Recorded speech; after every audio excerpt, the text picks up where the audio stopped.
9 വീടുകളിൽ മോഷണം നടത്തിയ പ്രതിയെ സാഹസികമായി പിടികൂടി താമരശ്ശേരി പോലീസ്. ഷാജ്മോൻ എന്നയാളാണ് പിടിയിലായത്. 60-ലധികം മോഷണക്കേസുകളിൽ പ്രതിയാണ്. കഴിഞ്ഞ നവംബർ മാസം മുതൽ വിവിധ ദിവസങ്ങളിലായാണ് താമരശ്ശേരിയിലെ 9 വീടുകളിൽ പ്രതി ഷാജ്മോൻ മോഷണം നടത്തിയത്. 50 പവൻ സ്വർണവും പണവുമാണ് മോഷ്ടിച്ചത്.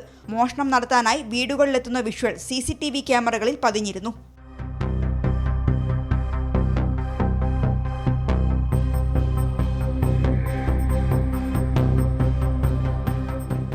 ഈ ദൃശ്യങ്ങൾ കേന്ദ്രീകരിച്ചായിരുന്നു പോലീസിന്റെ അന്വേഷണം. കൊല്ലം കരുനാഗപ്പള്ളി സ്വദേശിയാണ് പ്രതി. 3 വർഷം മുമ്പാണ് പൊടുപ്പിൽ താമസമാക്കിയത്. കാറിൽ രക്ഷപ്പെടാൻ ശ്രമിക്കുന്നതിനിടയിലാണ് പിടിയിലായത്.